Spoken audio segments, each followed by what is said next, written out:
एक बार देवताओं और असुरों के बीच इस बात पर लड़ाई छिड़ गई कि तीनों लोकों पर किसका आधिपत्य हो। बृहस्पति देवताओं के गुरु थे और शुक्राचार्य असुरों के। वेद मंत्रों पर बृहस्पति का पूर्ण अधिकार था, किंतु शुक्राचार्य का ज्ञान सागर जैसा था। इन्हीं दो ब्राह्मणों की बुद्धि के बल पर देवासुर संग्राम होता रहा।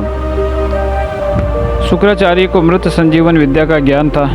इससे युद्ध में जितने भी असुर मारे जाते थे वे उनको फिर से जीवित कर देते थे। इस तरह युद्ध में जितने असुर मरते थे वे शुक्राचार्य की संजीवनी विद्या से जी उठते थे और फिर से मोर्चे पर आ डरते थे। देवताओं के पास ये विद्या नहीं थी। देवगुरु बृहस्पति मृत संजीवनी विद्या नहीं जानते थे। इस कारण देवता सोच में पड़ गए। उन्होंने आपस में एकत्र होकर मंत्रणा की और एक योजना बनाई। वे सब देवगुरु बृहस्पति के पुत्र कच्छ के पास गए और उनसे बोले, गुरुपुत्र, तुम हमारा काम बना दो तो बड़ा उपकार होगा। तुम अभी जवान हो और तुम्हारा सौंदर्य मन को लुभाने वाला है। तुम ये काम बड़ी आसानी से कर सकोगे। करना सिर्फ इतना है कि तुम शुक्राचार्य के पास ब्रह्मचारी बनकर जाओ और उनकी खूब सेवा सुश्रमा करो, जिससे तुम उनके विश्वास पात्र बन जाओगे, उनकी सुंदरी कन्या का प्रेम प्राप्त करोगे और फिर शुक्राचार्य से संजीवनी विद्या सीख लो। कच्छ ने देवताओं की प्रार्थना मान ली। शुक्राचार्य असुरों के राजा वृषपर्वा की राजधानी में रहते थे। कच्छ वहां पहुंचकर असुर गुरु के घर गया और आचार्य को दंडवत प्रणाम करके बोला, आचार्य, मैं अंगिरा मुनि का पोता और बृहस्पति का पुत्र हूँ। मेरा नाम कच्छ है। आप मुझे अपना शिष्य स्वीकार करने की कृपा करें। मैं आपके अधीन पूर्ण ब्रह्मचर्य व्रत का पालन करूँगा। उन दिनों ब्राह्मणों में यह नियम था कि कोई सुयोग्य किसी उपाध्याय या आचार्य का शिष्य बनकर विद्यादान करना चाहे तो उसकी प्रार्थना स्वीकार की जाती थी। शर्त यही रहती थी कि जो शिष्य बनना चाहे उसे पूर्ण ब्रह्मचर्य व्रत का पालन करना आवश्यक है। इस कारण विरोधी पक्ष का होते हुए भी शुक्राचार्य ने कच्छ की प्रार्थना स्वीकार कर ली। उन्होंने कहा, बृहस्पति पुत्र, तुम एक अच्छे कुल के हो। मैं तुम्हें अपना शिष्य स्वीकार करता हूँ। इससे बृहस्पति भी गौरवान्वित होंगे। कच्छ ने ब्रह्मचर्य व्रत की दीक्षा ली और शुक्राचार्य के यहाँ रहने लगा। वह बड़ी तत्परता के साथ शुक्राचार्य और उनकी कन्या देवयानी की सेवा शुश्रूषा करने लगा। आचार्य शुक्र अपनी पुत्री को बहुत चाहते थे। इस कारण कच्छ देवयानी को प्रसन्न रखने का हमेशा प्रयत्न करता था। उसकी इच्छाओं का बराबर ध्यान रखता था। इसका असर देवयानी पर भी हुआ। वह कच्छ के प्रति आसक्त होने लगी, परंतु कच्छ अपने ब्रह्मचर्य व्रत पर दृढ़ रहा। इस तरह कहीं वर्ष बीत गए। असुरों को जब पता चला कि देवगुरु बृहस्पति का पुत्र कच्छ शुक्राचार्य का शिष्य हो गया है तो उनको भय हुआ कि कहीं शुक्राचार्य से ये संजीवनी विद्या न सीख ले। अतः उन्होंने कच्छ को मारने का निश्चय किया। एक दिन कच्छ जंगल में आचार्य की गोएं चराने जा रहा था कि असुर उस पर टूट पड़े और उसके टुकड़े टुकड़े करके कुत्तों को खिला दिया। शाम हुई तो गोएं अकेली घर लौटी। जब देवयानी ने देखा कि गायों के साथ कच्छ नहीं है तो उसका मन शंका में डूब गया। उसका दिल धड़कने लगा। वह पिता के पास दौड़ी गई और बोली, पिताजी, सूरज डूब गया है। गायें अकेली ही वापस आ गई हैं। आपका अग्निहोत्र भी समाप्त हो गया है, पर फिर भी न जाने क्यों कच्छ अभी तक नहीं लौटा। मुझे भय है कि ज़रूर उस पर कोई ना कोई विपत्ति आ गई होगी। उसके बिना मैं कैसे जीऊँगी। कहते कहते देवयानी की आंखें भर आई। अपनी प्यारी बेटी का कष्ट शुक्राचार्य से देखा न गया। उन्होंने संजीवनी विद्या का प्रयोग किया और कर बोले, आओ कच्छ, मेरे प्रिय शिष्य कच्छ, आओ। मृत संजीवनी मंत्र की शक्ति ऐसी थी कि शुक्राचार्य के पुकारते ही मरे हुए कच्छ के शरीर के टुकड़े कुत्ते के पेट फाड़ कर निकल आए और जुड़ गए। कच्छ जीवित हो उठा और गुरु के सामने हाथ जोड़कर आ खड़ा हुआ। उसके मुख पर दिव्य आनंद की झलक थी। देवयानी ने पूछा, क्यों कच्छ, क्या हुआ था? किस लिए इतनी देर हो गई? कच्छ ने सरल भाव से उत्तर दिया, जंगल में गायें चराने के बाद लकड़ी का गट्ठर सिर पर रखे में आ रहा था कि जरा थकावट महसूस हुई। एक बरगद के पेड़ की छाया में जरा कुछ देर विश्राम करने बैठ गया। गायें भी पेड़ की ठंडी छाया में खड़ी हो गई। इतने में ही कुछ असुरों ने आकर पूछा, तुम कौन हो? मैंने उत्तर दिया, मैं बृहस्पति का पुत्र कच्छ हूँ। इस पर उन्होंने तुरंत मुझ पर तलवार का वार किया और मुझे मार डाला। न जाने कैसे फिर मैं जीवित हो गया। बस मैं इतना ही जानता हूँ। कुछ दिन और बीत गए। एक बार कच्छ देवयानी के लिए फूल लाने जंगल गया। असुरों ने वहीं उसे घेर लिया और ख़त्म कर दिया और उसके शरीर को पीस कर समुद्र में बहा दिया। इधर देवयानी कच्छ की बाट जो रही थी। शाम होने के बाद भी जब कच्छ न लौटा तो घबराकर उसने अपने पिता से कहा। शुक्राचार्य ने पहले की भांति मृत संजीवनी मंत्र का प्रयोग किया। कच्छ समुद्र के पानी से जीवित निकल आया और सारी बातें देवयानी को कह सुनाई। इस प्रकार असुर इस ब्रह्मचारी के पीछे हाथ धोकर पड़ गए। उन्होंने तीसरी बार फिर कच्छ की हत्या कर डाली। उसके मृत शरीर को जलाकर भस्म कर दिया और उसकी राख मदिरा में घोलकर स्वयं शुक्राचार्य को ही पिला दी। शुक्राचार्य को मदिरा का बड़ा व्यसन था। असुरों की दी हुई सुरा बिना देखे ही वे पी गए। कच्छ के शरीर की राख उनके पेट में पहुंच गई। संध्या हुई, गायें घर लौट आई पर कच्छ नहीं आया।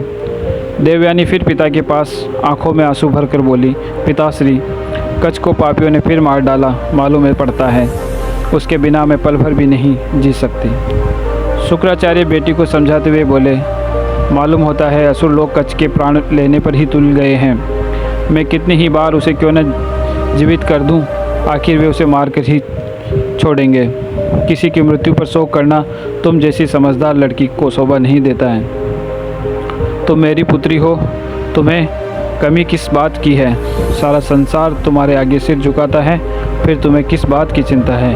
व्यर्थ शोक न करो। शुक्राचार्य ने हजार तरह से समझाया किंतु देवयानी न मानी। उस तेजस्वी ब्रह्मचारी पर वह जान जो देती थी। उसने कहा, पिताश्री, अंगिरा ऋषि का पोता और देवगुरु बृहस्पति का बेटा कच्छ कोई साधारण युवक नहीं है। वह अटल ब्रह्मचारी है, तपस्या ही उसका धन है। वह यत्नशील है और कार्यकुशल भी है। ऐसे युवक के मारे जाने पर मैं उसके बिना नहीं जी सकती। मैं भी उसी का अनुसरण करूंगी, अर्थात मैं भी अपने प्राण त्याग दूंगी। यह कहकर शुक्र कन्या देवयानी ने अनशन शुरू कर दिया और खाना पीना छोड़ दिया। शुक्राचार्यों को असुरों पर बड़ा क्रोध आया। उनको लगा कि अब असुरों का भला नहीं है जो ऐसे निर्दोष ब्राह्मण की हत्या करने पर तुले हुए हैं। उन्होंने कच्छ को जीवित करने के लिए मृत संजीवनी मंत्र पढ़ा और पुकार कर बोले, वत्स आ जाओ। उनके पुकारते ही कच्छ जीवित हो उठा और आचार्य के पेट के अंदर से ही बोला, भगवान मेरा दंडवत प्रणाम स्वीकार करो। अपने पेट के भीतर से कच्छ को बोलते सुनकर शुक्राचार्य बड़े अचरज में पड़ गए और पूछा, हे ब्रह्मचारी, मेरे पेट के अंदर तुम कैसे पहुँचे भला? क्या ये भी असुरों की ही करतूत है?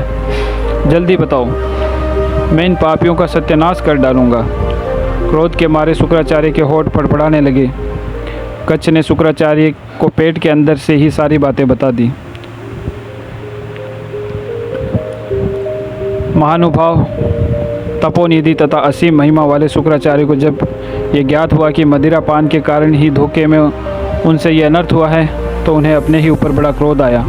तत्काल ही मनुष्य मात्र की भलाई के लिए ये अनुभव पूत वाणी उनके मुंह से निकली, जो मंद बुद्धि अपनी नासमझी के कारण मदिरा पीता है, धर्म उसी क्षण उसका साथ छोड़ देता है।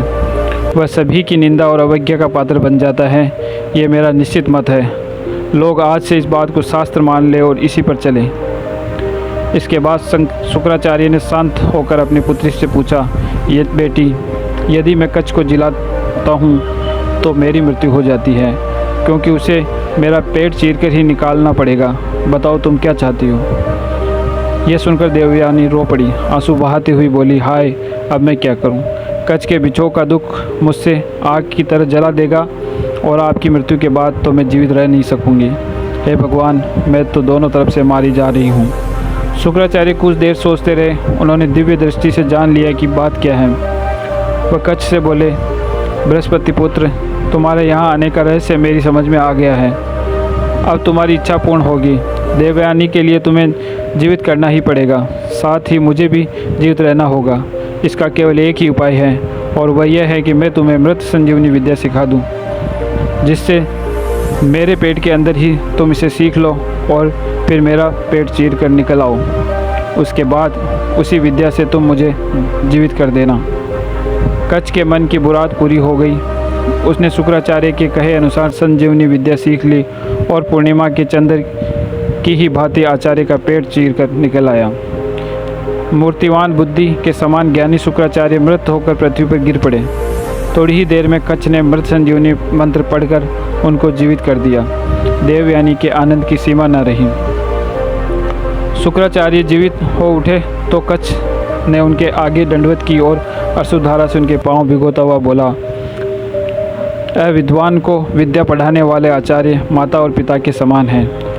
आपने मुझे एक नई विद्या प्रदान की है। इसके अलावा अब आपकी कोख ही से मानो मेरा जन्म हुआ है, तो आप तो मेरे लिए माँ के समान हैं। इसके बाद कई वर्ष तक कच्छ शुक्राचार्य के पास ब्रह्मचर्य व्रत का पालन करते हुए रहा।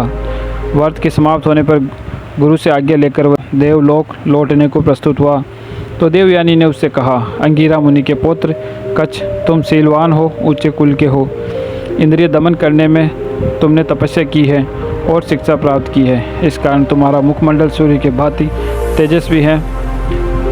जब तुम ब्रह्मचर्य व्रत का पालन कर रहे थे तब मैंने तुमसे स्नेहपूर्वक व्यवहार किया था।